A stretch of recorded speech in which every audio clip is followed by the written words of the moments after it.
Allure of the Seas, 4 nights from Port Canaveral. Let's talk about what I liked and what I didn't like. And let me know in the comments, what questions do you have about cruising or Allure of the Seas in particular? I'm happy to reply. I always try to reply with videos. So first up, what I liked. Let's start with embarkation. Embarkation was super quick. Port Canaveral, it's not Galveston, guys. Galveston's amazing. Port Canaveral was nice. It just wasn't like, you don't feel like you're going on an adventure when you're sailing from Port Canaveral, which is fine. We stayed at the Radisson Hotel right near the port. That was super convenient. They had a shuttle available. They had breakfast there in the morning that you could pay for. Definitely highly recommend the Radisson. That was a great hotel pre-cruise. Once we got on board, our rooms were ready really quickly. I was quite surprised about that. Of course, service was impeccable. This is Royal Caribbean after all. So I don't need a lot of blush because I'm still coloring. Royal Caribbean obviously is amazing. They do such a great job with their service everywhere.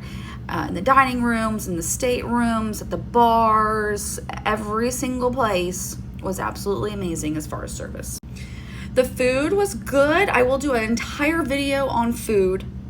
I think by far in our whole group, the favorite spot was El Loco Fresh, which is a quick service Mexican Tex-Mex type restaurant. Unbelievably delicious. This is a Texas girl here saying this, guys. I am very picky. That's saying it nicely. About my Tex-Mex food. This was unbelievably delicious. All of our friends that were there from Texas agreed. That was like by far the best bite of the cruise. I think my kids probably ate there every single day. And the dining room food was good. We ate in the dining room. We ate in the buffet. We ate at Local Refresh. I did not do any specialty dining on this particular cruise. I did have the beverage package, and of course the drinks were always spot on. And if you want some tips and tricks on how to use that beverage package to the best of its ability, let me know in the comments. I'm happy to go on about that.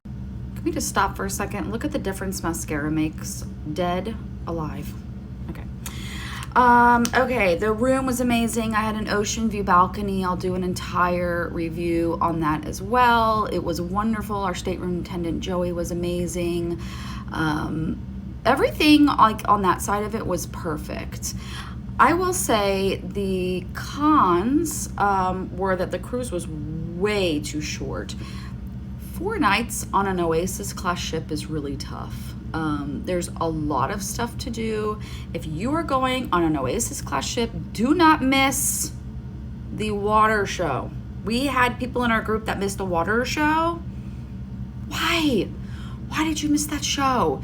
It is the best show on the water. It's probably the best show I've ever seen on a cruise ship. It was just unbelievable. Don't miss that. But there's so much to do on an Oasis class ship that 4 days is just not enough time. So just know going in, if you're sailing an Oasis class ship, that you're gonna have to miss some things. But the one show that wasn't good was Mamma Mia. Mamma Mia was awful.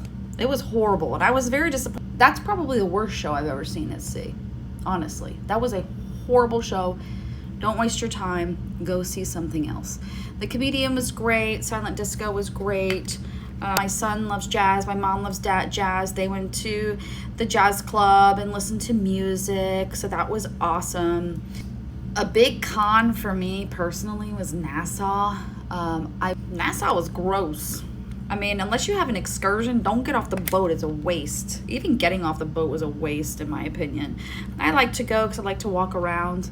Yeah, no, don't do that. Just stay on the boat, enjoy the silent ship, and enjoy the pool. That was one thing. The pools, there were plenty of space, pools, hot tubs.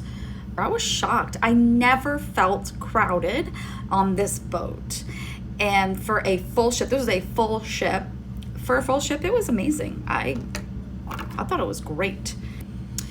But I will say it doesn't have water slides. It doesn't have the dry slide. So I can't wait for her to get amped and come to Galveston. I'll probably get back on her because once she's amped, she's going to be amazing. I mean, she's probably going to be better than Harmony because she's going to be amplified in February, March timeframe, and then she comes to Galveston fresh from dry dock. So she's going to be amazing. From Galveston, I wouldn't mind doing a shorter cruise because I know I'm going to Cozumel, and at least I know I get some ocean time. The one thing that was really a big downer for me, which for a lot of people this won't be, I love movement on the ship. I love how fast we have to go from Galveston to get to Cozumel. We didn't have to go that fast, and we were basically going at like 5 knots, which is basically nothing the entire time. So to me, too slow, no breeze, no wake, no sounds of the ocean, except for when we had thunderstorms. And I love the motion. So if you don't like motion, 3 or 4 night cruises out of Port Canaveral to Nassau, or Miami to Nassau, perfect for you. Not perfect for me. So those are my thoughts kind of in a nutshell. I'm going to do a whole bunch of videos about the food, the shows, all sorts, the rooms, the cabins. And let me know what questions you have about Oasis class ships, about Royal Caribbean in general. I'm happy to answer those. And let me know in the comments, have you sailed Oasis class ship? Do you have a sailing upcoming? What questions you have? I would love to help you. Thanks, guys.